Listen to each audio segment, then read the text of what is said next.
Convidamos a todos a lermos a palavra do Senhor, livro de Atos, capítulo 18. Nós faremos a leitura do versículo 18 até o versículo 28. Atos, capítulo 18, do versículo 18 até o versículo 28. Nós estamos nos dedicando no livro de Atos. A igreja do Senhor estava semeando e colhendo, e Lucas, quando ele descreve esses relatos, ele nos mostra a capacidade que os discípulos têm de fazer outros discípulos, de maneira muito simples, mas muito profunda. Atos capítulo 18, a partir do versículo 18, a palavra do Senhor nos diz assim: Mas Paulo, havendo permanecido ali ainda muitos dias, por fim, despedindo-se dos irmãos, navegou para a Síria, levando em sua companhia Priscila e Áquila, depois de ter raspado a cabeça em Cesareia, porque tomara voto. Chegados em Éfeso, deixou-os ali. Ele, porém, entrando na sinagoga, pregava aos judeus. Rogando-lhe eles que ele permanecesse ali mais algum tempo, não acedeu. Mas, despedindo-se, disse: Se Deus quiser, voltarei para vós outros. E, embarcando, partiu de Éfeso. Chegando a Cesareia, desembarcou, subindo a Jerusalém, e tendo saudado a igreja, desceu para Antioquia. Havendo passado ali algum tempo, saiu, atravessando sucessivamente a região da Galácia e Frígia, confirmando todos os discípulos. Neste meio tempo, chegou a Éfeso um judeu, natural de Alexandria, chamado Apolo, homem eloquente e poderoso nas Escrituras. Era ele instruído no caminho do Senhor, e sendo fervoroso de espírito, falava e ensinava com precisão a respeito de Jesus, conhecendo apenas o batismo de João. Ele, pois, começou a falar ousadamente na sinagoga. Ouvindo, porém, Priscila e Áquila, tomaram-no consigo e, com mais exatidão, lhe expuseram o caminho de Deus. Querendo ele percorrer a Caia, animaram-no os irmãos e escreveram aos discípulos para o receberem. Tendo chegado, auxiliou muito aqueles que, mediante a graça, haviam crido, porque com grande poder convencia publicamente os judeus, provando, por meio das Escrituras, que o Cristo é Jesus. Vamos orar mais uma vez? Santo Eterno, poderoso Senhor, nós rogamos a sua misericórdia, Senhor, nesse momento que nós ouvimos a sua palavra, e vamos ouvir, ó Deus, esta pregação, Senhor. Pedimos, ó Deus, a tua calma, pedimos a sua bênção, abre o nosso entendimento, o nosso coração, para que possamos todos juntos, ó Deus, absorver mais um pouco da vontade do Senhor para nós, ó Deus, como discípulos. Em nome de Jesus. Amém. Irmãos, a mensagem desta noite tem como título: Os frutos do discipulado. Os frutos do discipulado. Paulo está finalizando a sua segunda viagem missionária, e como nós lemos nesse texto, a partir do versículo 24, ele já inicia a sua terceira viagem missionária. Ele havia semeado, ele havia colhido, e então ele estava repassando as igrejas para pregar novamente àqueles que já eram convertidos, aproveitava toda a oportunidade de se achegar a uma sinagoga, pregar o evangelho. Cada cidade nova, ele se debruçava em fazer novos discípulos de Jesus. É extraordinário o modus operandi do Paulo. Chegar na cidade, primeira coisa, onde é a sinagoga? Não tem sinagoga? Onde as pessoas se reúnem? Tem sinagoga? Então é lá que eu vou para pregar o evangelho de Jesus. E toda a cidade que possuía pessoas, ele estava ali intencionalmente como um discípulo de Jesus. No capítulo 18, ele chega na cidade de Corinto, como nós vimos no último domingo, uma cidade muito importante, uma cidade muito comercial, e então depois ele vai para a cidade de Éfeso, que também não era uma cidade menos importante, era uma cidade muito importante também para o comércio.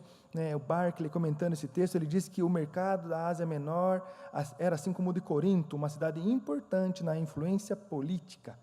É interessante, nós vemos Paulo andando em grandes centros, Paulo sendo contemporâneo, ele pregando o evangelho nas cidades que não eram bem vistas, não eram muito bem quistas pelas pessoas, ou então cidades onde o dinheiro falava alto, onde a idolatria falava mais alto ainda, e ele se revoltava, como nós vimos alguns domingos atrás, ele se revoltando com aquilo, e pregava com mais intrepidez, percebendo que aquelas pessoas estavam cativas e precisavam ser libertas pelo poder de Jesus, pelo sangue do Cordeiro.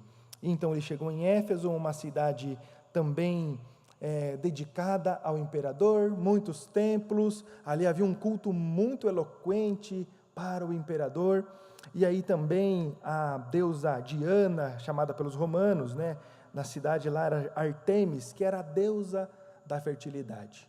Idolatria, muita crendice, muita superstição, cidade que precisava ser liberta pelo sangue do Cordeiro, assim como nós vemos nos dias de hoje, na cidade de Curitiba, no bairro onde nós moramos, no condomínio onde nós estamos, na roda de amigos onde nós vivemos. Paulo é plantador, Paulo é revitalizador de igreja, Paulo é um pastor que nutria o povo de Deus com o evangelho. Ele era um discipulador. E ser um discípulo de Jesus implica em ser um discipulador. E sendo um discipulador, nós colhemos frutos desse discipulado. E os frutos do discipulado apontam, em primeiro lugar nesse texto, o discipulado para o ensino. O discipulado para o ensino. O versículo 18 diz que Paulo, havendo permanecido ali muitos dias, ali na cidade de Corinto, por fim, despedindo-se dos irmãos, navegou para a Síria, levando consigo a companhia de Priscila e Áquila. Olha que bonito, meus irmãos. Ele encontrou com Priscila e Áquila, que estavam na cidade de Corinto, fugidos de Roma, ou melhor, escorraçados de Roma, porque os judeus foram expulsos daquela cidade, e então eles se dirigem para Corinto, e tudo na Jesuscidência se encaixa, para que eles cruzassem o caminho de Paulo, se tornassem discípulos de Paulo, sendo todos eles discípulos de Jesus, pregando, ensinando, plantando uma igreja forte em Corinto. Então, quando Paulo entende que está na hora de sair, após fazer um belíssimo sermão, ter que defender a fé novamente, quando o galho o enfrenta, e ele então tem que fazer um novo discurso de defesa, ele resolve então partir para novos lugares. Então ele leva Priscila e Áquila. Mas primeiro de tudo, nós percebemos ele ensinando, ele pregando o evangelho, ele caminhando, ele ensinando a fazer.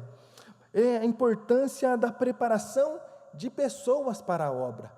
Ele não pegou Priscila e Áquila porque eram os melhores amigos, ou porque eram muito bonitos, ou porque cheiravam bem, mas ele escolhe aqueles que se dedicavam assim como ele, que fervia e ardia no coração a pregação do evangelho, aqueles que estavam ali com o mesmo propósito de ser um discípulo de Jesus e ser um discipulador a partir de Jesus. Algo bonito no discipulado é a troca de conhecimento. É a troca que há quando a gente senta com alguém e a gente conta daquilo que a gente mais gosta, a gente compartilha aquilo que arde no nosso coração, e nós temos uma facilidade imensa de falar sobre aquilo que nós gostamos. Quando uma pessoa gosta muito de futebol, nossa, ela sabe toda a escalação do time, ela sabe quantos títulos, quantos ganhou, a injustiça que algum árbitro cometeu, e se revolta com aquilo. Quando alguém gosta de culinária, então ele conversa sobre os canais, sobre o assunto, sobre receitas, e tantas outras atividades que quando ardem no coração, nós temos a facilidade em falar. Quando nós somos discípulos de Jesus, falar de Jesus deveria arder no nosso coração, deveria ter a mesma intensidade quando nós falamos, quando nós anunciamos, quando nós encontramos alguém, quando nós estamos ali com aqueles que nós amamos, então naturalmente deveríamos falar de Jesus. E falar de Jesus implica em levantar novas lideranças, assim como Paulo fez durante todo o seu trajeto. Ele não caminhava sozinho, e a caminhada, e quando Jesus chama para essa caminhada, ele não chama nenhum discípulo para ser sozinho. Quando ele envia os 70, ele envia de 2 em 2, quando ele envia os discípulos, apóstolos, ele envia aqueles 12, quando ele envia na grande comissão, ele nos manda até os confins da terra, mas não nos manda sozinho, ele nos manda junto com alguém. E então Paulo entendeu isso, então ele levanta, ele prepara pessoas. Nós vimos no último domingo a alegria quando chega ali Silas e Timóteo, então ele se alegra porque chegaram com donativos, e agora ele poderia parar de preparar tendas, ele poderia então se dedicar integralmente no ministério de pregação da palavra. Perceba que nós somos convidados a caminhar com pessoas, a discipular pessoas, a preparar pessoas, a não andarmos sozinhos, a colocar pessoas para andar conosco, a ensinarmos aquilo que nós sabemos, a ensinar aquilo que nós vivemos de melhor. Semear implica movimento, semear implica intencionalidade, semear implica em preparar líderes. Paulo entendeu isso, talvez algo que nós precisamos entender, para nós nos dispormos a sermos discípulos de Jesus, sermos intencionais em preparar pessoas que estão ao nosso redor. Algo muito bonito na história da nossa igreja, o legado de plantar novas igrejas, de investir em missão e preparar líderes, pastores, presbíteros, sociedades internas, missionários. Já foi dito aqui, já alguns domingos, o reverendo Levi nos lembrou hoje pela manhã e alguns domingos atrás, sobre os missionários, sobre a história da igreja, sobre a leitura da primeira ata, onde o conselho resolve plantar igreja, o conselho resolve investir em missão, o conselho resolve investir em pessoas, e é o que nós temos vivido, provado em nosso meio. E o convite que nos é dado é quando nós recebemos esse incentivo, nós também deveremos ser incentivadores, a pregarmos o Evangelho, a caminharmos com pessoas, a levantar pessoas para entenderem o chamado dela. O ID de Jesus é uma ordem direta ao discipulado. Leia comigo novamente, ou melhor, Mateus capítulo 28, versículo 19 e 20. Ide, portanto, fazei discípulos de todas as nações. Veja só, fazei discípulos de todas as nações, batizando-os em nome do Pai, do Filho e do Espírito Santo, ensinando-os a guardar todas as coisas que vos tenho ordenado. Eis que estou convosco todos os dias, até a consumação do século. É uma promessa de Jesus. Ele está conosco. Mas ali é uma ordem imperativa de Jesus. Vai indo, vai fazendo, vai ensinando, vai preparando pessoas. Fala daquilo que arde no teu coração, conta o teu testemunho, conta a tua história. Desperta a vocação, fala para pessoas, sem fazer acepção, não escolha quem você quer falar ou não, apenas fala. Queridos, Priscila e Áquila foram chamados por Deus antes de conhecer Paulo. O potencial logo desperta, então eles vão para a missão. Da mesma maneira que eu e você também fomos chamados pelo Senhor, para sermos discípulos. Com toda certeza nós temos aqui muitos testemunhos para contar daquilo que nós já vivemos com Deus, daquilo que nós já falamos, daquilo que nós já vivemos, mas algumas vezes a gente vai meio que cansando, vai meio que deixando, eu já falei bastante, mas agora tem gente nova, eu não consigo comunicar com essa sociedade. Eu fico imaginando o desafio de Paulo a chegar em cada cidade, com costumes diferentes, com língua diferente, com dialeto diferente, com postura diferente, com deuses diferentes. Quando nós andamos aqui no Brasil mesmo, cada região do Brasil tem um modo de falar, e tem expressões que aqui no sul são comuns, mas que em outros lugares são pejorativas. Descobri há pouco tempo que guria aqui é uma coisa normal, é uma moça, uma menina. E fora, em algumas regiões do Brasil, é relativo à prostituta. O desafio da língua, o desafio da cultura, o desafio da pregação. Paulo viveu tudo isso em grandes cidades, em megalópolis, da mesma maneira como nós vivemos hoje. Mas ele entendeu o chamado do Senhor para com ele. Ele entendeu que era ele que deveria falar, ele que deveria levantar pessoas. O discipulado é para o ensino, é para preparar gente para Jesus. E é interessante, queridos, que Paulo, ele demonstra uma intensidade com Jesus. Algumas vezes ele tem visões e Lucas, ele fala todas elas. Algo que não acontece com todos os discípulos, algo que não podemos falar assim, você é só um discípulo se você ter essa visão também igualzinha. Não, Deus dá para cada um tempo diferente, uma revelação diferente, mas a mesma revelação para todos. Quem salva é só Jesus. A palavra é para todos. Quem salva é só Jesus. Queridos, perceba que extraordinário isso. E quando ele chega no momento ali no versículo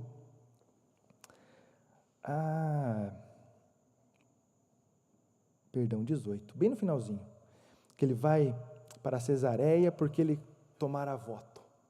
Perceba a devoção dele ao Senhor.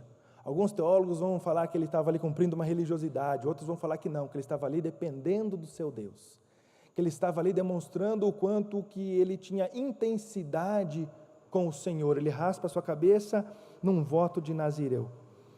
Ele corta o seu cabelo, mas antes disso ele tem algum tempo sem tomar bebida alcoólica, ele tem ali um tempo sem algumas privações, demonstrando que ele dependia totalmente do Senhor. Moody vai dizer que ele raspou a cabeça por ter feito um voto de nazireu na qualidade de judeu e ainda praticava algumas coisas do judaísmo.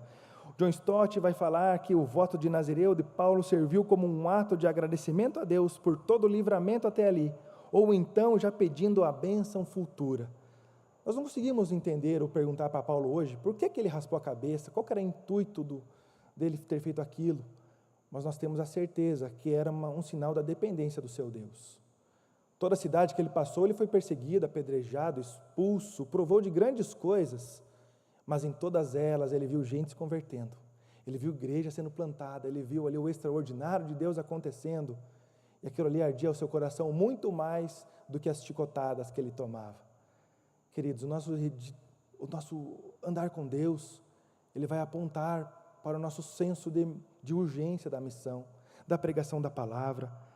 A constância talvez seja uma palavra difícil nos dias de hoje. Nós vivemos numa sociedade inconstante, onde, por meio de redes sociais, não consegue assistir vídeos com mais de 1 minuto e meio, onde nós não conseguimos ouvir um áudio no WhatsApp sem colocar ali no 1.5 ou no 2, pela urgência de fazer tudo muito rápido. E essa inconstância do dia a dia acaba se refletindo no nosso relacionamento com Deus, acaba se refletindo no nosso discipulado ou na falta do discipulado. E o convite que a palavra nos traz é que um discipulado ou um discipulador sadio, ele discipula pessoas, ele está se importando com aqueles que estão à sua volta, ele não fica impressionado com a dificuldade e não faz nada, ele intervém caminhando junto, pregando o evangelho, fazendo o simples, que já é algo muito extraordinário pelo poder do Espírito Santo, anunciando a salvação. Se não estamos sendo abastecidos, queridos, dificilmente nós teremos o que entregar. Se não estamos vivendo com integridade o evangelho, dificilmente nós ensinaremos a viver essa integridade do evangelho. Então o convite para nós sermos um discípulo que ensina, é nós buscarmos o ensino, é nós buscarmos essa intensidade de aprender e conhecer mais o meu Deus, de viver com intensidade na palavra do Senhor, de viver com intensidade em um tempo de oração, ser homem e mulher reconhecidos pelo tempo de qualidade com Deus. Queridos, nós vivemos tempos muito difíceis, que exigem um esforço enorme à nossa atenção. E esse esforço também se aplica à palavra do Senhor. Não é natural, não é fácil nós lermos a palavra todos os dias. Não é natural, não é algo fácil orar todos os dias, quando nós estamos pendendo para a carne. Mas quando nós estamos cheios do Espírito Santo, é algo natural, é algo comum. Eu buscar ao meu Deus todos os dias, da mesma maneira que eu busco o meu melhor amigo, que eu preciso contar para ele com intensidade tudo que eu vivi no dia de hoje. A intensidade da vida com Deus me encaminha para um discipulado. E quando eu discipulo pessoas, o extraordinário acontece. Pessoas são impactadas e pessoas vivem o mesmo evangelho que eu. E essa troca de ensino vai se perpetuando, como nós ouvimos aqui pela manhã, o reverendo Levi nos lembrando da história da nossa igreja. O ensino perpetuado, gerações, famílias que estão aqui, porque alguém se incomodou, alguém percebeu a mazela do vizinho, a mazela do amigo, percebeu que ele era cheio de tantas coisas, menos do que realmente precisa ser, Jesus. A intensidade de ser um discípulo, queridos, nos leva a investir em pessoas, mas para tudo isso acontecer, nós precisamos estar cheios do Espírito Santo, buscando o Senhor com intensidade. Os frutos do discipulado nos apontam que o discipulado é para o ensino. Os frutos do discipulado apontam, em segundo lugar, o fruto do discipulado é a continuação. A continuação, ela acontece quando nós discipulamos alguém. No mercado de trabalho, nós vemos muitas atividades sendo perpetuadas, porque passou de pai para filho. Nós vemos muito conhecimento ser perpetuado porque pessoas aprenderam e elas se dedicam em ensinar para outras pessoas, para que aquilo não caia no esquecimento, ou para que a pessoa se torne alguém melhor, para que aquele ensinamento, principalmente as professoras, transforme a vida daqueles que vivem à margem da sociedade, ou que vivem na sociedade de maneira errada.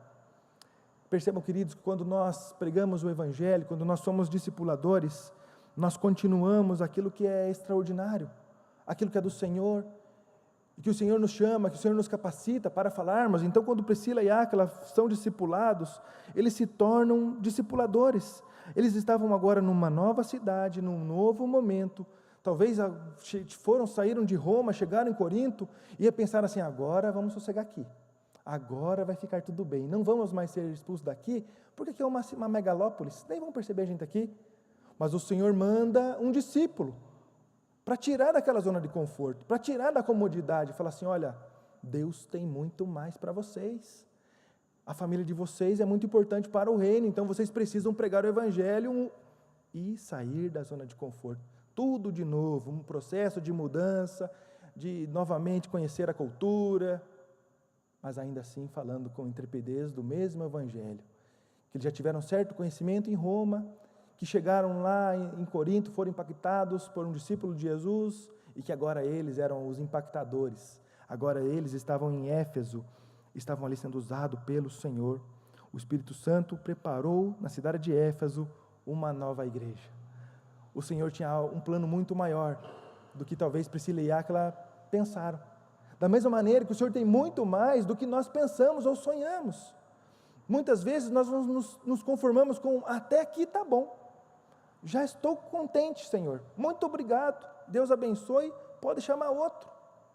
E não nos colocamos como discípulos, como servos, e Senhor, eu quero mais, até aqui não está bom, eu quero servir mais, eu quero ensinar mais, eu quero viver mais, eu quero mais intensidade, eu quero viver mais, com maior intensidade com o Senhor, eu quero viver até um extraordinário. Senhor, me dá visão, me mostra, faz coisas extraordinárias, Senhor.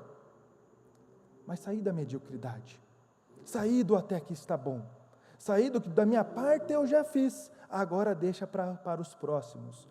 Senhor, eis-me aqui, envia-me a mim. Esse casal entendeu o chamado do Senhor, a importância de ser um discípulo do Senhor.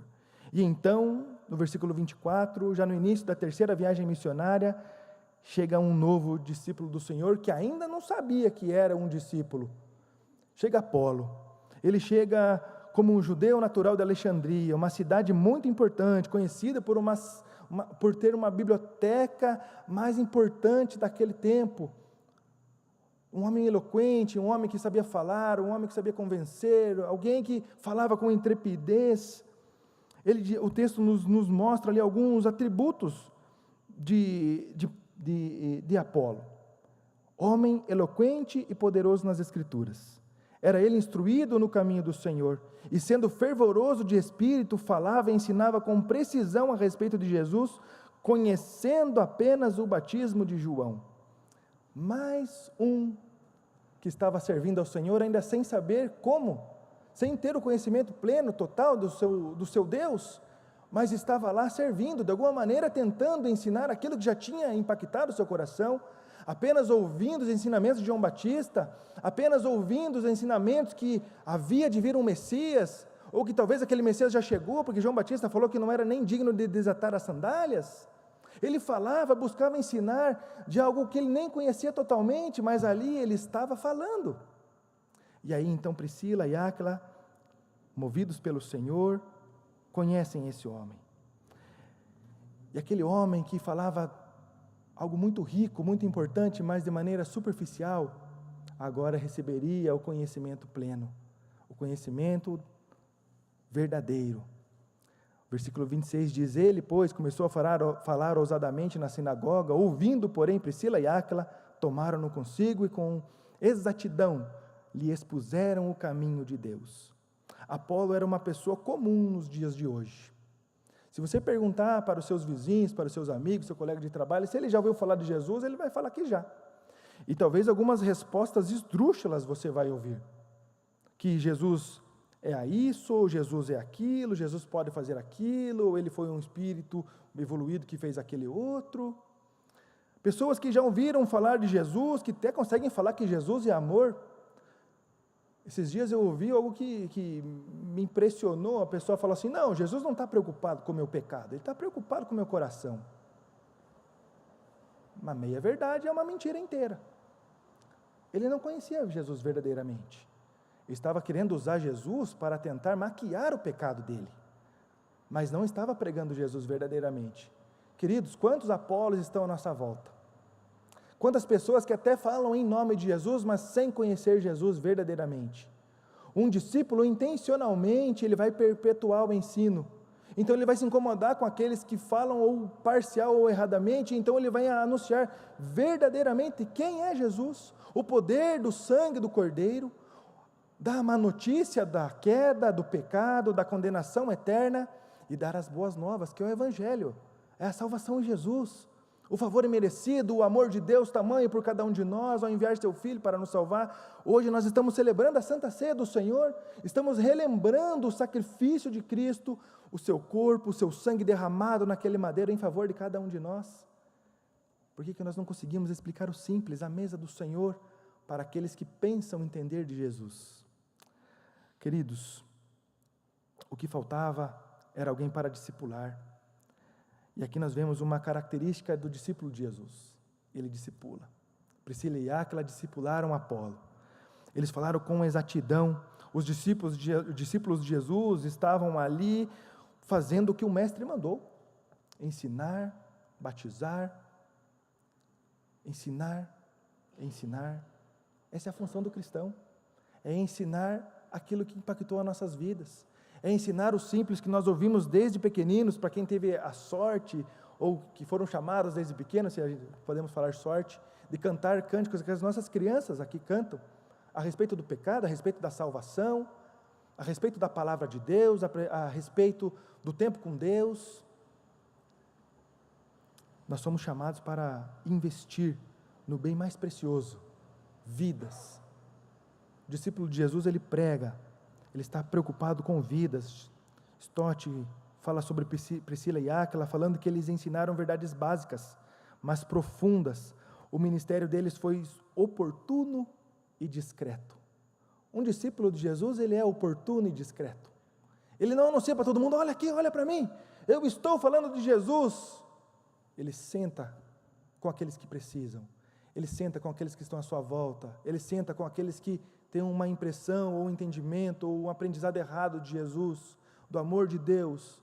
Então ele fala aquilo que a Escritura ensina, assim como Paulo fazia nas sinagogas, ensinava as Escrituras, assim como o texto nos diz que o Apolo também fez, ensinou as Escrituras. Um discípulo formado, ele gera outro discípulo. O que nos impede de sermos discípulos? Falta de temor, de conhecimento, o nosso medo. O que tem nos impedido de sermos discípulos, se nós nos consideramos discípulos de Jesus? Por que não conseguimos falar o simples? O Senhor não convidou para falarmos sobre teologia, o Senhor não nos convidou para falar sobre teorias, o Senhor nos convidou para pregar o Evangelho, para anunciar a salvação, e o discípulo, ele faz isso. Apolo teve a vida transformada por discípulos que também tiveram as suas vidas transformadas. Este é o ciclo do discipulado: preparar gerações, preparar missionários de Jesus. Hoje o convite é para eu e você prepararmos gerações, anunciarmos a salvação. E se você ainda não conhece, eu tenho a boa notícia: Jesus te ama, Jesus morreu para te salvar.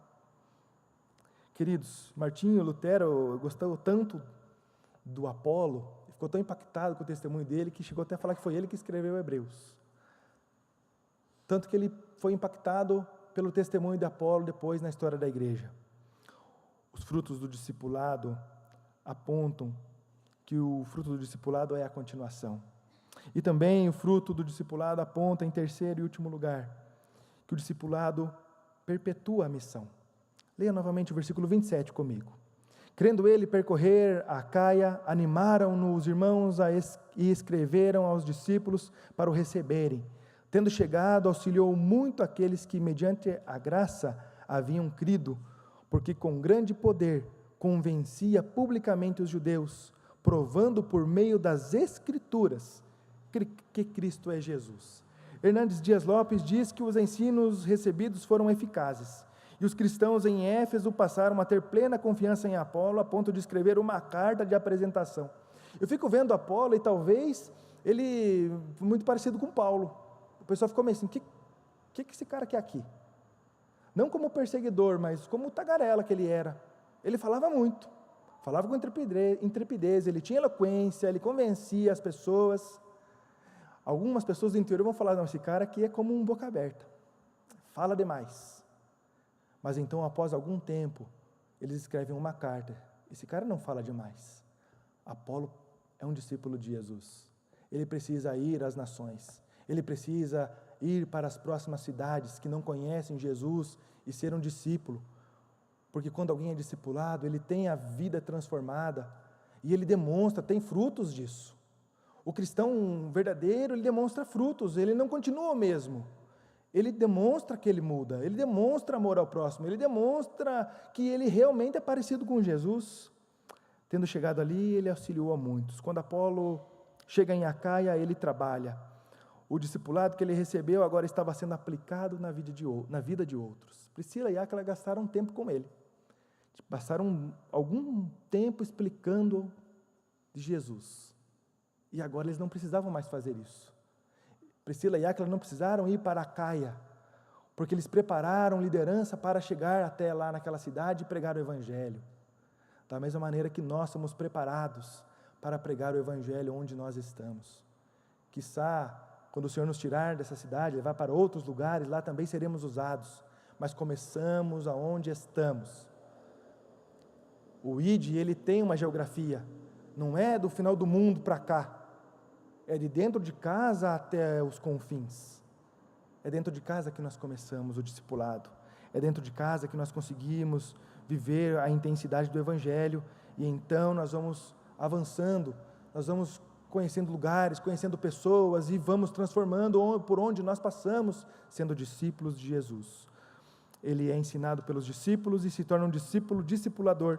Mais tarde acaba dando problema até mesmo isso, porque Apolo se torna um expoente, e aí a ponto de Paulo lá em 1 Coríntios, capítulo 3, versículo 6, diz assim: eu plantei, Apolo regou, mas o crescimento veio de Deus. Paulo plantou, Apolo regou, mas o crescimento veio de Deus. Queridos, é sobre isso que nós estamos falando, quando nós propomos semear e colher. Não é o nosso tempo, não é a nossa quantidade, mas é simplesmente nos dispormos como discípulos. Talvez nós estamos plantando, talvez nós já estamos regando, porque alguém já falou, mas o final da ópera é sempre o mesmo. É o poder do Espírito Santo através da sua vida, como um discípulo de Jesus, impactando pessoas, falando da salvação. Queridos, que privilégio é apresentar Jesus a alguém. Que privilégio é termos filhos na fé. Que extraordinário é Deus agindo na vida daqueles que estão à nossa volta. E quando você se torna um discipulador, você conhece o seu discípulo e você ouve os absurdos que aquela pessoa fez ou deixou de fazer. Você ouve e percebe a dificuldade do coração daquela pessoa, e com o tempo você tem a alegria de ver Deus agindo e transformando aquela pessoa, a ponto de um dia você ver ela fazendo aquilo que você estava fazendo, e então se tornam dois, aquele que era somente um, e que vai na mão do Senhor, se tornarão 4, 8, 16, e a multiplicação é do Senhor. Mas nós precisamos entender a nossa responsabilidade no discipulado, perpetuando a missão que é do Senhor. O discipulado, ele envolve restauração de alma, o discipulado, ele envolve nós falarmos, tocarmos nas mazelas do povo, na dificuldade pessoal, anunciando a saída, a salvação em Jesus. Paulo fez isso, Priscila e Áquila fizeram isso, e agora Apolo também estava fazendo isso. Nós somos chamados pelo Senhor para discipular pessoas, para caminhar com gente. Nós não somos chamados para ficar alheio à sociedade, não somos chamados para viver numa megalópolis como Curitiba é, dentro das suas restrições, talvez, olhando outras cidades é pequena, e perceber ou entender, não, vai ser sempre assim. Não, pessoas estão aqui, eu preciso falar. Eu sou discípulo de Jesus. Aquilo que impactou a minha vida vai impactar a vida daquele que sofre. O Senhor está me chamando para isso. O Senhor está te chamando para isso. Não é uma possibilidade, queridos, sermos discípulos quando nós entendemos a salvação. Não é uma possibilidade sermos discípulos quando nós tomamos da Santa Ceia do Senhor, quando nós tomamos do cálice, quando nós tomamos do pão. Não é uma possibilidade ser discípulo, é uma ordem. Ide, anuncia essa salvação. Anuncia isso que te alegra no domingo, ou primeiro domingo do mês, quando você toma. Anuncia isso para aquele teu amigo que sofre, que chora, que está preso em religiosidade. Anuncia a salvação. Um discípulo de Jesus, ele fala de Jesus. Hoje nós somos convidados a lembrarmos que nós somos discípulos. Quando nós não falamos sobre teoria, nós falamos sobre uma prática de vida, a partir de nós, para a vida daqueles que estão à nossa volta. E que Deus nos abençoe, e que Deus levante aqui discípulos e discípulas de Jesus. Que o amor às pessoas ao seu redor possa arder tanto no seu coração, que você não consiga ficar quieto, que você possa apenas falar de Jesus. Falar o simples, quem salva é só Jesus. Que Deus tenha misericórdia e nos abençoe. Vamos orar mais uma vez? Santo Eterno, poderoso, Senhor nosso Deus e Pai, nós nos alegramos no Senhor, agradecemos pela sua palavra e rogamos a sua misericórdia. Nos ajuda, Senhor, a entendermos a importância do discipulado.